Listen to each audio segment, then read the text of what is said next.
can you paint with a straw? How did they make a samurai sword? Ah! How can you move without losing your balance? How?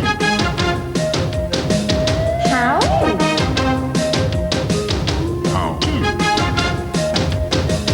How?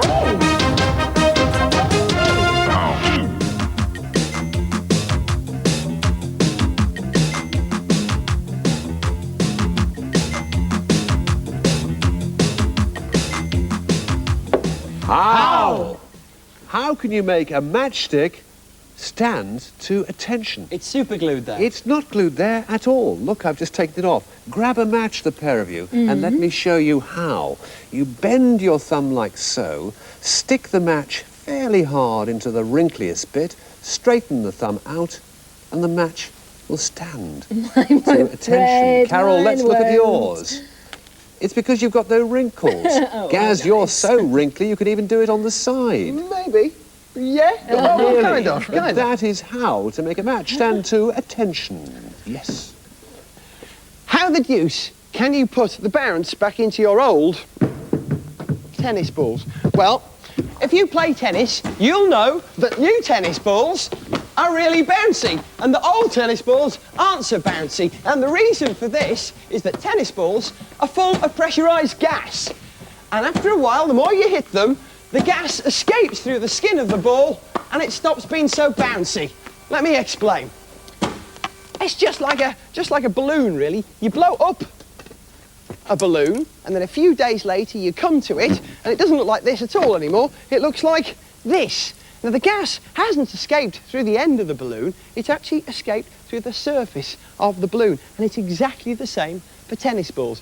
So how do you get gas back into the ball without piercing it and making it completely useless? The answer is one of these things, a sophisticated piece of technology called a reflating device. All it is two tubes with an airtight seal around the edge. What you do is you take your old horrible ball that's no bounce anymore, slide it into the tube, put the lid on the tube like that, and tighten it up. And as you tighten it up, the air pressure inside the tube increases. But what happens to the ball inside? Well, the ball is surrounded by high pressure air, which forces the air back in the way it left, through the skin of the ball, back inside the ball.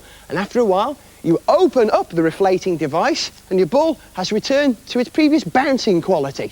Now then, it takes a little while for this to happen, so here's one we reflated earlier. As they say, once you've opened it up, you will see that your ball is indeed, once again, truly bouncy. And that's how you put your bounce back into your tennis balls. Now I make that 15 love. Vorderman to serve. New balls, please. Dangerous man. Now, how did they make a samurai sword? First of all, look at this model of a samurai warrior from feudal Japan, dressed completely from head to toe in magnificent armour. Now, I have a couple of original pieces of samurai armour here. This is protective covering for the arm. It's solid at the hand and on the forearm, but it's just chainmail around here so that it's flexible enough for the warrior to fight. Another piece of armour was, of course, the helmet. Now, the helmet had a hole in the top for the long, dark ponytail to come through, and it's an extremely heavy one, this. It had covering at the back of the neck to ward off any unwanted blows. But the most important piece of a samurai's armour was, of course, the sword. The sword so powerful it could cut through anything, including people. But what made this sword so strong? In fact, it was the way in which it was manufactured. This sword was made of over 1 million layers of iron. It would take years to make something of 1 million layers. Well, you would have thought so, Mr. Gaz, but in fact, I shall show you something quite remarkable, not of iron, but of dough. Now, I have a length of dough. If I fold it once, I have 2 layers. If I fold it twice, I have 4 layers. If I fold it 3 times, I have 8 layers, and so on and so forth. Because every time I fold, I double the number of layers I have. And would you believe with just 20 folds, I'd have 1 million layers. And if you look at this sword, you can see some tiny lines, which is where the layers of iron have come through. And that is what makes this sword so special, and that is how they would make a samurai sword.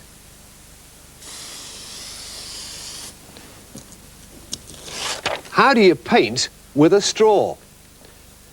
Well, you've got to do this. You've got to turn your straw into a paint spray. How do you do that? Well, let's take a look at this, because what we've got here is very fast-moving air going over a tiny nozzle, which in turn leads down into this jar of liquid. You know the old theory? Fast-moving air, the lower the pressure, allowing the liquid inside to come up and out and be blown away. Missed you, Gaz. So how do you do that with a straw? Well, all the books say you cut your straw near the end, 3/4 of the way across, like so, and then you bend it over, like that, stick it in your liquid, and blow. It's nice in theory, but it doesn't work. You just get a nice blow, a bubbly effect. But my research says if you put another piece of smaller straw inside the original one, so it just peeks over the top and becomes your nozzle, that will then, hopefully, do the trick. Well done, Fred. Oh, fantastic. And it does. So how do you turn that into art? Come with me. Now we shall see if this works using ink. Exactly the same sort of straws. We'll start with a bit of canary yellow. Very pretty colour. Oh, that blow there. Go on Very in. nice. Let's have another colour. Another Fred. colour? OK, Yes. a drop of blue. Not so successful. Let me revert to my original model. See if that happens. Oh, Yes, lovely. fantastic. And now a drop of brick red. What have we got? I'll show you what we've got. We've got H. O. W. How, and that's how you paint with a straw. How do you walk without losing your balance? Well, you just sort of walk all the time, don't you? I mean, I Yes, do. you don't lose your balance No, you don't. when you walk. You're wrong. You're both horribly wrong. Allow me to explain. Right then. Now, walking's really simple. What you do is lift a leg in front of you.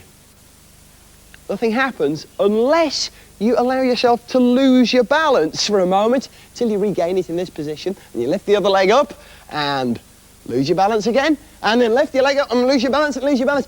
And so walking is actually the action of constantly losing and regaining your balance. Now, Olympic athletes, if they're good runners, good sprinters, they actually lean forward so they're constantly off balance, so they run very efficiently.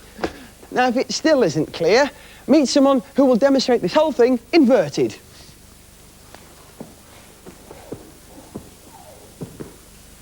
This is international gymnast Jackie Brady. Jackie, can you do a handstand for me, please?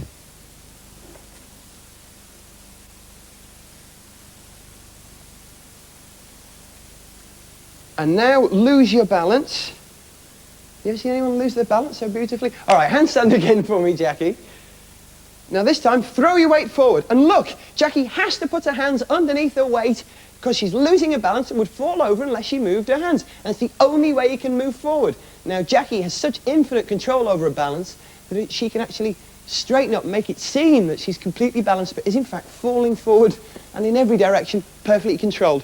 Jackie, that was beautiful. Thank you very much.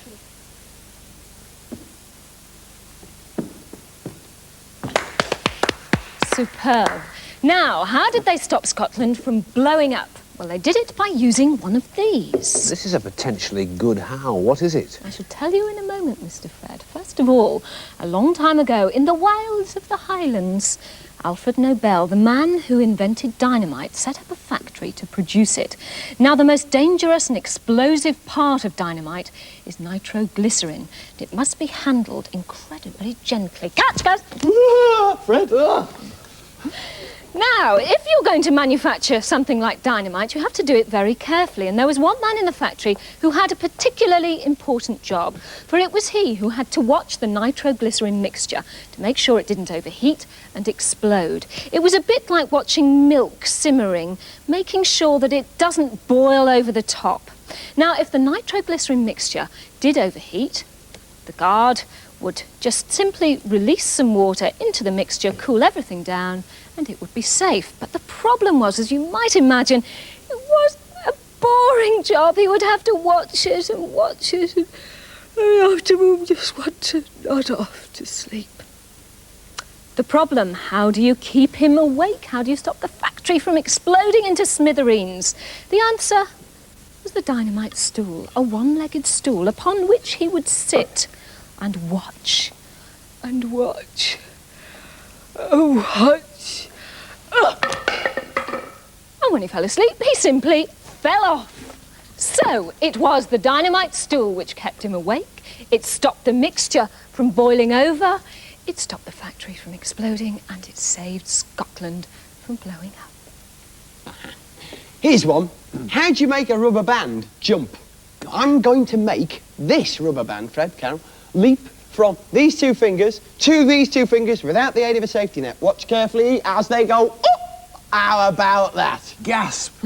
How's it done? Easy, Yes. easy. Here you go. Have a rubber band each. Carol, nice colour-coded one for you, Oh, Fred. thank you so Yes. much. Right, this is what you do. Hands up. Hands up. Hands up. Then you put your rubber band over your two little fingers there. Yeah. Like that. Right. Right. Yeah. Then you Yes. bend your other fingers forward, and as you bend your fingers forward, pull this band out. Yes. Slide them inside. So all of them go All inside. 4 fingers go inside like that. Right. Cross your nails. Yeah. Yeah. You got it? Yeah, I got And it. then when you bend your knuckle forward like this, you can see what happens this time. As I open my hand, it switches like that in slow motion. If you do it fast enough, it looks really good. Okay, let me try. Yeah. 1, 2, 3. Well played. Do it fast. Fred? How's that? Well, it would have been nice to see it in the first place. But that's how you make a rubber band jump. How do you complete a circuit? In fact, come to that, how do we three complete a circuit? The solution to this how lies beneath this silver salver. It's something very exciting called factor X. But what is it? I can't show you yet. I've first got to show you how a simple circuit works. We need some power, so we've got a battery. We need something to power, so we have a bulb. We need a small switch, which we have here, and we've got wire connecting the whole thing up to make a nice little circuit. So when we put the switch on, the bulb goes on So the like switch is factor X. No, the switch isn't factor X. Factor X, we're getting towards it if we introduce another element, and that is water. Now, of course, if you were using mains electricity, which we're not, we're using a 6-volt battery, you wouldn't put water anywhere near it, because that's the quick way to get electrocuted, as many people are every year. And in fact, if you're trying this experiment, make sure you've got someone with you, like me, who knows exactly what they're doing. Like you, Fred. Exactly. So the water now is part of the circuit, but nothing's happening to the light bulb, not until we add some salt. And keep your eye on that light bulb, because if my theory is correct, the bulb is alight.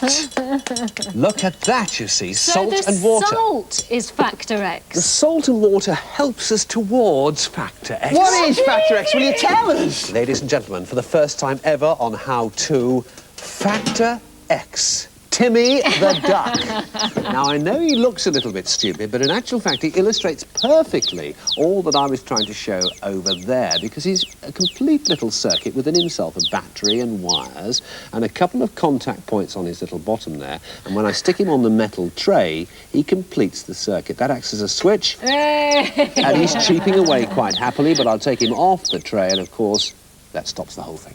But what about the how? How do you or we can complete a circuit? Good question, you see, because he's away from the tray now, so water and salt would make him work. Yeah. Our bodies are full of water and salt. So in theory, if you and I stick our fingers on his little contact points and then Yeah. I touch you, say, on the nose, Yeah. we'll complete a circuit. Let's see if it works. Are you ready? Yeah. Fingers on and touch. Yes, you see, a little circuit. Fred, what's that behind Yes, you? what's this, some Fred? real heavy metal now, and the circuit, the like of which you've probably never seen before. I'm not sure if Timmy's up to it. Let's find out. What's going to happen is this.